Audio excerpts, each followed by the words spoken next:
Welcome back to the late edition. Now, Joburg Water says it's currently monitoring problematic water systems very closely.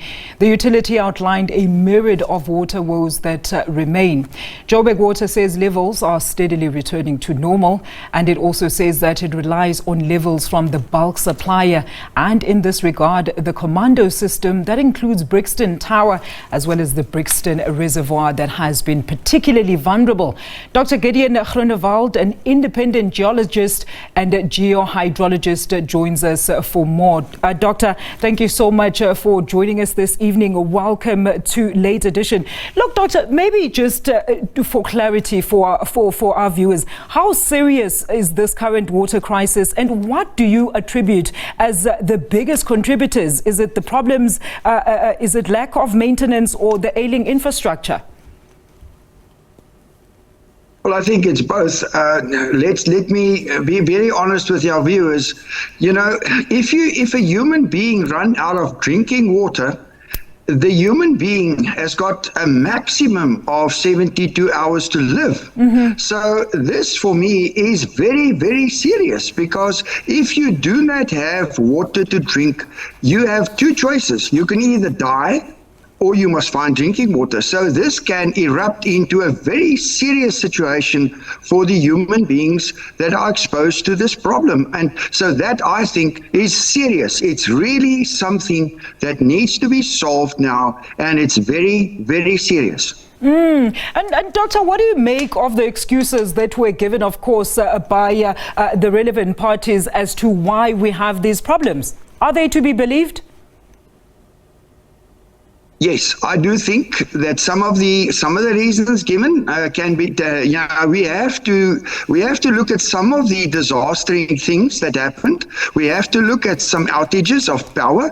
We have to look at weather patterns. But the weather patterns, this is not a change in the global climate or a change in the climate that's happening. This is a normal disaster situation by a lightning strike. It can be a windstorm, but you shouldn't be in this position as a manager. When you have a system up and running, the system inherently has institutional memory.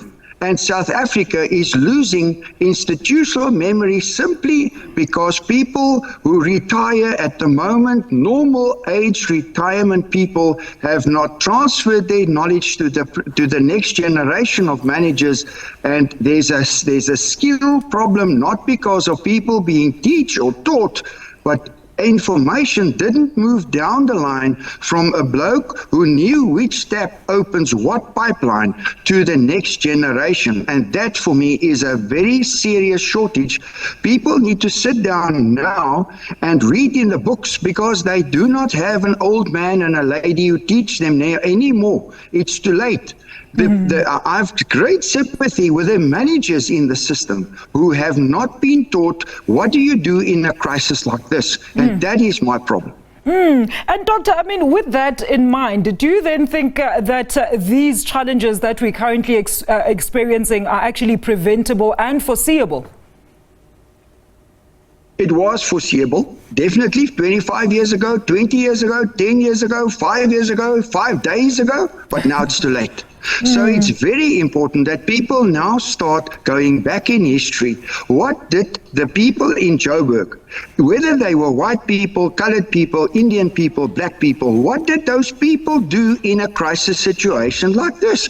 Which steps are the backups for Helen Joseph? Because pipelines are always installed in circles. It's circular places, but people do not know which steps to open to now have a serious shortage of water solved by just opening one simple tap. And that is what really worries me. It's that shortage, and it's not the skill of the people or the person. It's not the actual education or the training of the person. It's, do we know what happened 10 years ago in a crisis situation like this? And I say no, because the people have gone into retirement without transferring their knowledge properly to the younger generation that is now 25 to 35 years old. And Doctor, as a geohydrologist, I mean, what can you tell us about the stoppages? Do they affect the quality of the water when the water eventually returns? Well, as a geohydrologist, my interest sits in the underground water, so that I know because of the 4 years of excellent rainfall, our aquifers have now really recovered amply. There's a lot of water underground. What at the moment happens is we have too much water in the Gauteng region. The dams are still overflowing, but it doesn't reach the people. So now it becomes a pipe problem, a pump problem, and it's a technical problem where people need to sit down, look at the documents, how does the system actually work, and it's important that we don't try to eat the elephant in one go. We need to eat the elephant bit by bit. We need to start looking at what is wrong at each of these individual stations, individual pipelines, individual suburbs, and solve them one by one, but urgently. And Doctor, in closing, I mean, long term, what do you then think still needs to be done in order to maintain a sustainable as well as a safe water supply for all our citizens, particularly on the part of government?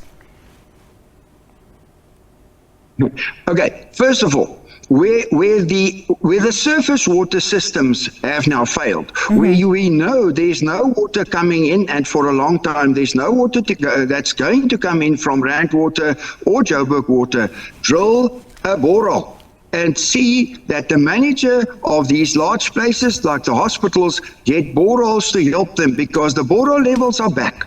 Get groundwater, get somebody who knows what they do, and just be independent and wait until the larger systems that Rand Water and Joburg Water need to run gets back onto track.